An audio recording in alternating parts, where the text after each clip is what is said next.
Assalamualaikum warahmatullahi wabarakatuh. Selamat Halo. malam Pak Iwan, Bapak Nanda, dan teman-teman MN18I semua, dan teman-teman di luar sana. Malam ini kita dari kelompok 5 kelas MN18I UBP Karawang, teknik Fakultas Manajemen, ingin mempresentasikan materi tentang manajemen mutu terpadu yang berjudul pelibatan dan pemberdayaan karyawan. Nah, kelompok kami terdiri dari saya, Nulairi Isnawati, ada Herlan Hermawan, dan satu lagi Ahmad Nofarianto. Baik, langsung saja kita mulai pada slide pertama untuk materinya.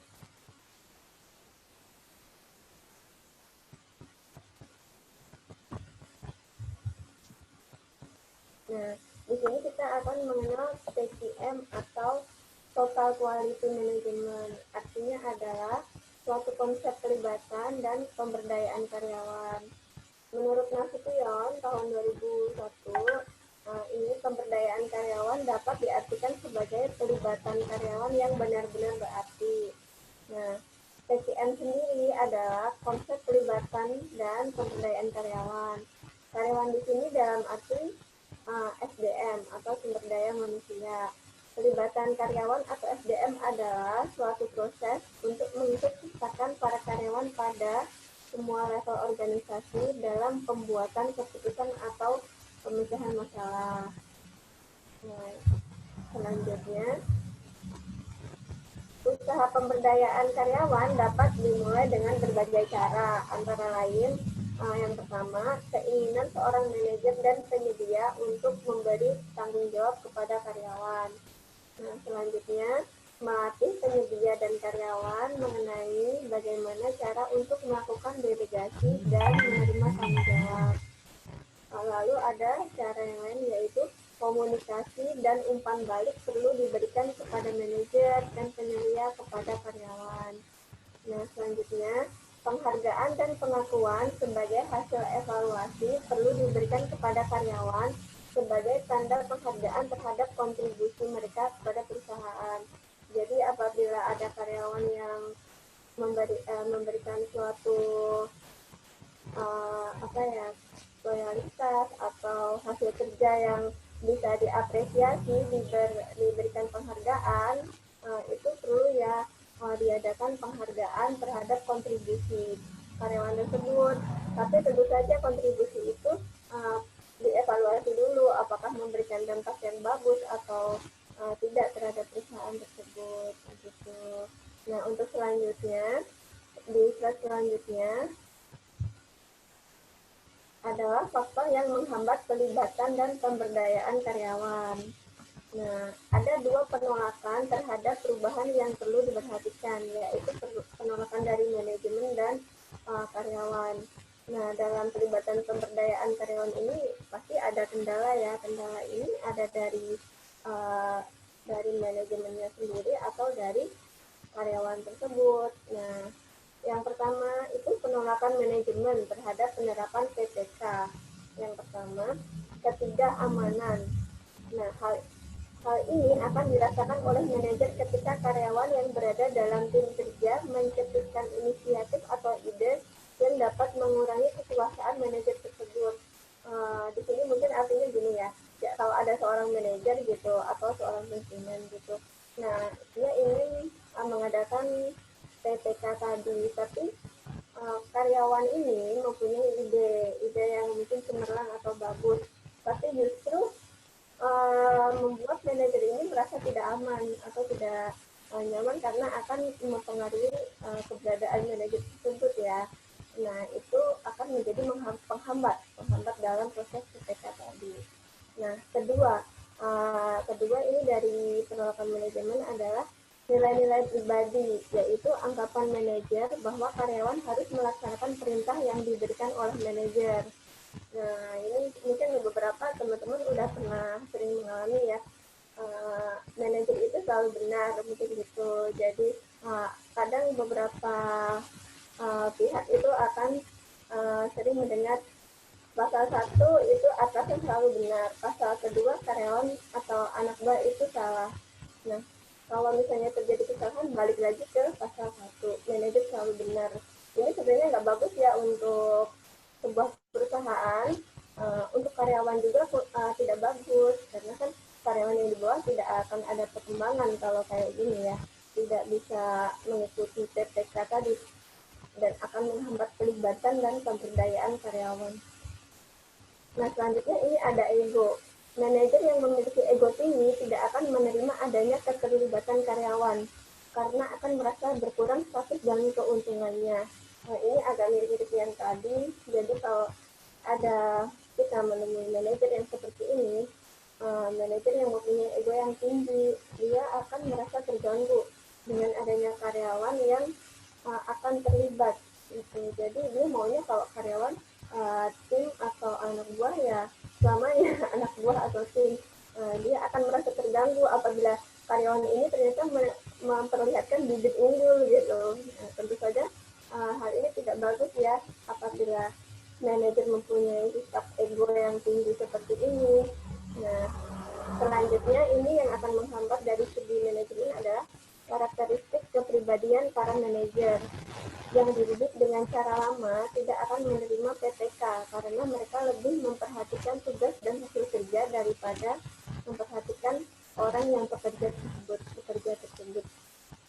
Di sini maksudnya jadi manajer ini dia akan menghambat adanya PPK karena dia itu akan selalu beranggapan prosedur yang lama udah benar gitu. Jadi cara didiknya yang lama, metode yang lama itu sudah benar, dia tidak mau menerima saran baru meskipun itu membangun gitu. Nah, ini sangat tidak bagus untuk PPK, pelibatan dan pemberdayaan karyawan. Yang kelima adalah kultur organisasi dan praktek manajemen akan menghambat PPK ketika organisasi memiliki birokrasi yang berbelit-belit. Mungkin di sini pernah mengalami beberapa teman-teman bekerja pada suatu perusahaan tapi birokrasinya yang berbelit-belit gitu. Seperti misalnya apabila mau mengambil keputusan harus ke sana dulu. Tapi sebenarnya birokrasi ini membuat semakin berbelit-belit, membuat semakin pusing. Dan kalau sudah berbelit-belit, kadang-kadang hasilnya juga belum tentu maksimal. Dan dengan adanya birokrasi yang berbelit-belit, lalu melibatkan beberapa bagian atau beberapa kepala bagian, terkadang itu akan masing-masing kepala bagian ini mempunyai argumentasi masing-masing. Jadi untuk pengambilan suatu keputusan misalnya itu akan terasa sulit gitu. Nah, itu tadi stres pada faktor penolakan yang berasal dari manajemen. Nah, selanjutnya ada slide tentang penolakan faktor yang menghambat pelibatan dan pemberdayaan karyawan. Nah, ini penolakan karyawan terhadap penerapan PPK. Kalau tadi kan dari segi manajemen rata-rata itu dari manajer sendiri dan dari struktur organisasi perusahaan ya. Kalau dari si karyawan itu sendiri, PPK terhambat apabila mereka merasa skeptis terhadap manajemen yang silih berganti dan tidak dilaksanakan. Nah, yang kedua, penolakan bisa juga terjadi karena karyawan tidak mau memberikan perubahan karena menyangkut hal-hal baru dan mungkin tidak lazim sehingga sulit mendapatkan dukungan dari karyawan. Di sini maksudnya misalnya kadang ada karyawan dia udah punya ide bagus cemerlang gitu, tapi beberapa karyawan mungkin berpikirnya seperti ini, ya sudahlah jalani aja gitu, saya mah sudah menerima dengan kondisi seperti ini. Itu sebenarnya yang menghambat dia untuk berkembang, untuk mengikuti pelibatan dan pemberdayaan karyawan. Nah, untuk selanjutnya akan dibantu dengan teman saya Ahmad Novarianto. Silakan Ahmad.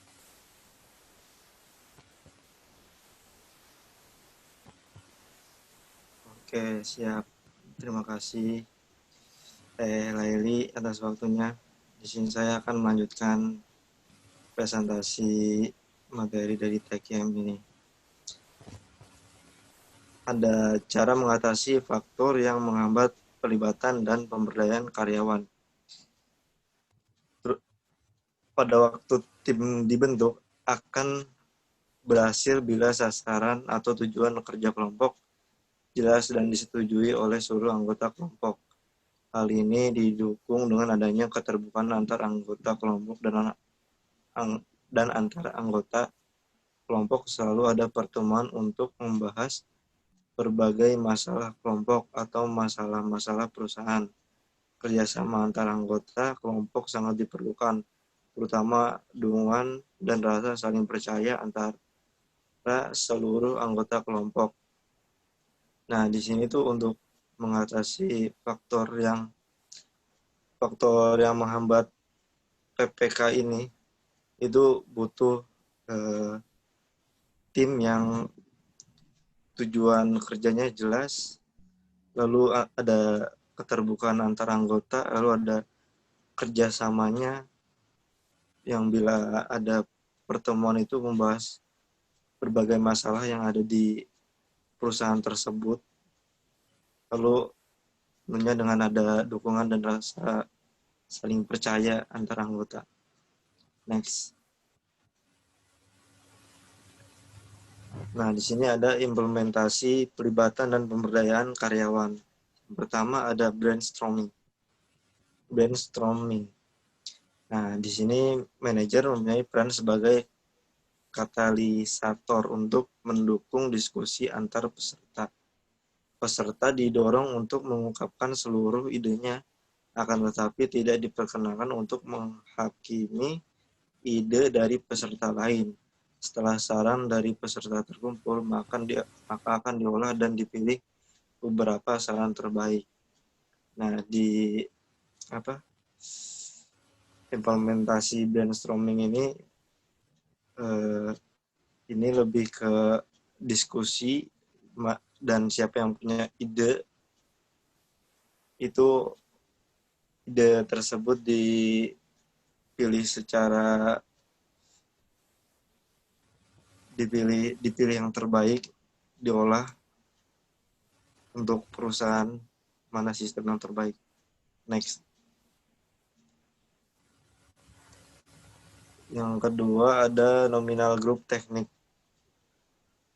Nominal group teknik merupakan salah satu bentuk dari brainstorming. Teknik ini terdiri dari 5 langkah, yaitu merumuskan permasalahan, mencatat ide masing-masing, mencatat ide kelompok, memperjelas ide-ide, masing-masing anggota kelompok memilih ide yang dianggap sesuai. Kalau di normal group training ini dia lebih mempunyai tahap-tahap, mulai dari masalah apa yang ada di perusahaan tersebut, terus ide-ide yang disampaikan oleh karyawan, bagaimana cara menangani masalah tersebut, terus ada ide dari kelompok karyawan yang bukan individu, terus ada memperjelas ide,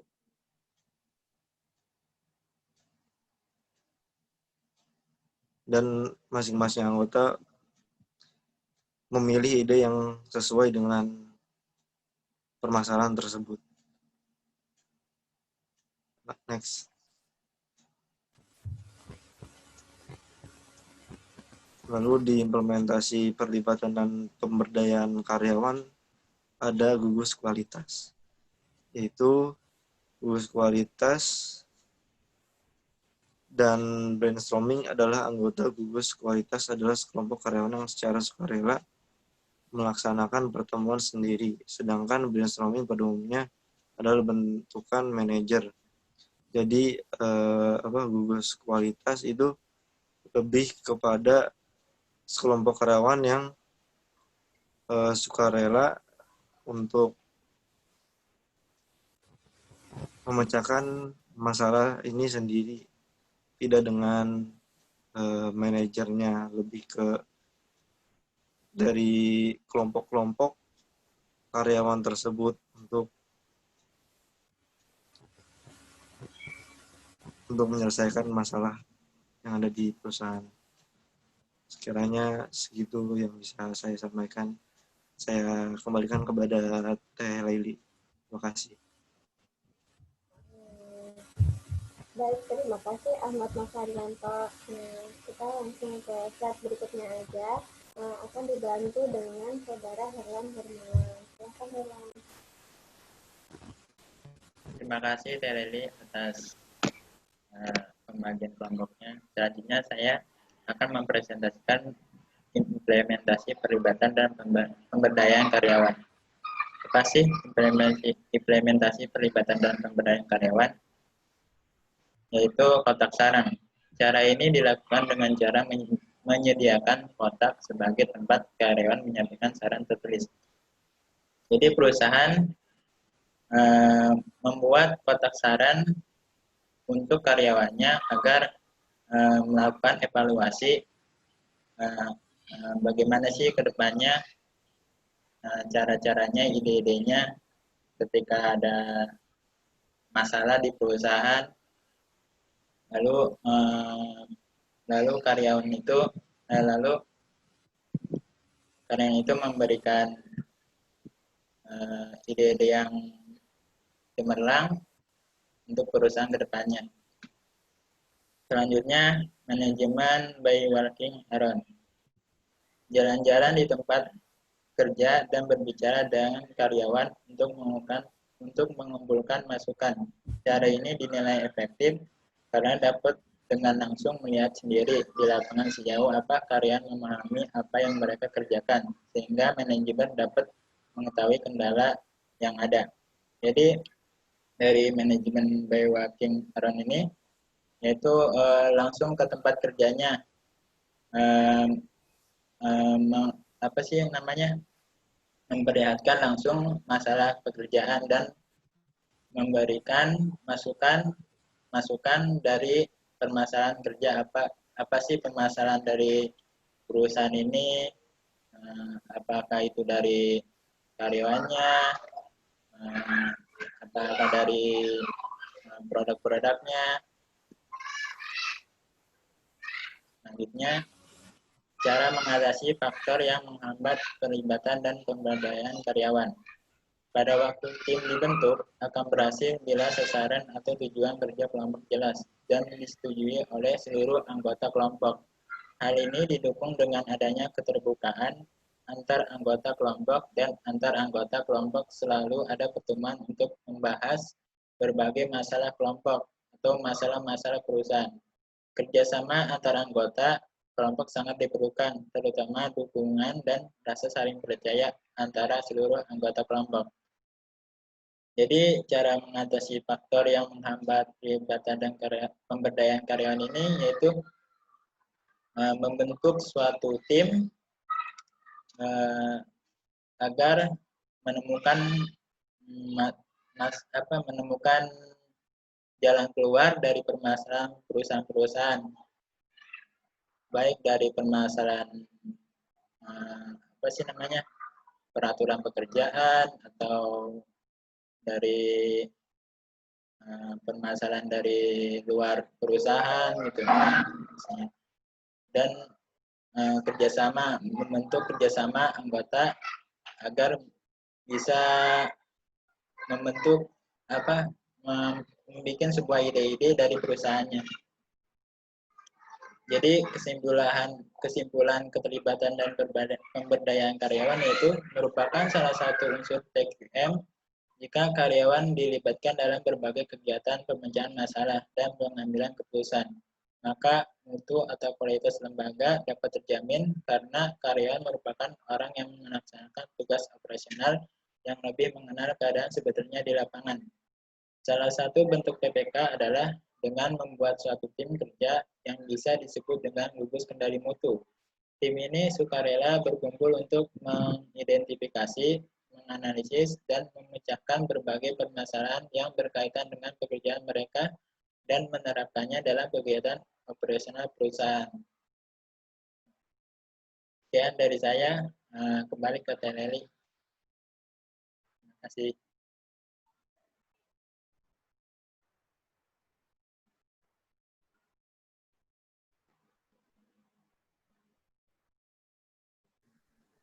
langsung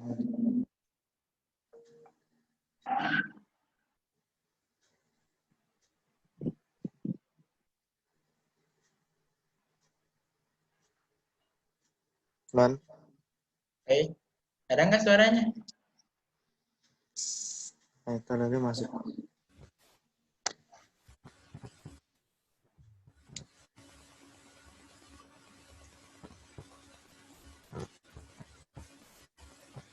Langsung ditutup. Sekali lagi. Oh, iya. Iya, tadi untuk materinya kita sudah sampaikan. Untuk kesimpulannya tadi sudah dibacakan oleh saudara Herlan, bahwa di sini saya ulang sedikit. Untuk kesimpulannya tadi bahwa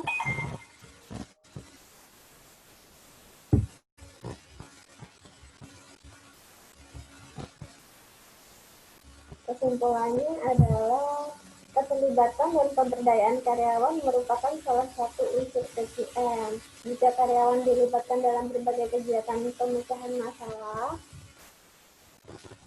dan pengambilan keputusan, maka mutu atau kualitas lembaga dapat terjamin dan karyawan merupakan orang yang melaksanakan tugas operasional yang lebih mengenal keadaan sebenarnya di lapangan.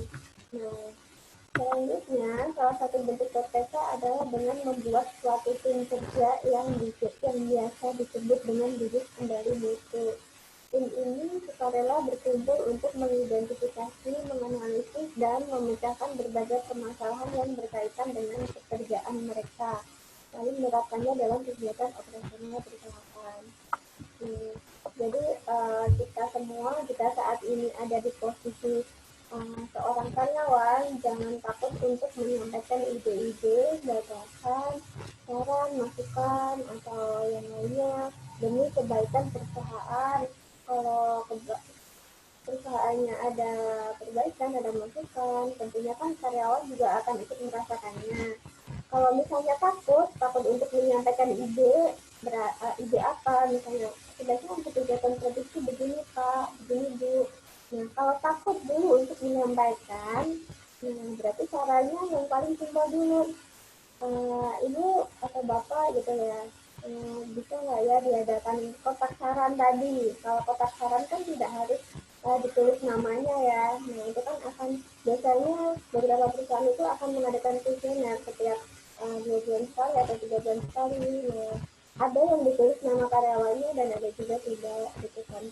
Kalau ditulis namanya itu biasanya juga dirahasiakan dan tidak akan disebarluaskan. Jadi karyawan ini menyampaikan ide ini tidak perlu takut gitu. Kalau misalnya idenya bagus kan karyawannya juga akan berkembang juga. Nah, jika saat ini kita berada di posisi manajer atau suatu hari nanti mudah-mudahan bisa menjadi seorang manajer, mari kita hindari karakteristik yang tadi yang dapat menghambat jalannya PPK seperti ego yang tinggi, karakteristik yang kurang bagus tadi demi kebaikan perusahaan dan pengurus karyawan. Baik, Bapak Nandang, ini cukup sekian presentasi dari kelompok 5. Mohon maaf apabila ada kesalahan, ada kekurangan dalam presentasi, baik itu dalam penyampaian materi atau dari jaringannya. Mari kita sama-sama berdoa, mudah-mudahan wabah COVID ini segera berlalu agar kita bisa belajar tetap muka kembali di sekolah. Amin. Terima kasih Bapak Nandang dan teman-teman. Terima kasih Herlan, Ahmad Sukaryanto. Selamat malam. Terima kasih juga. Assalamualaikum warahmatullahi wabarakatuh. Waalaikumsalam warahmatullahi wabarakatuh.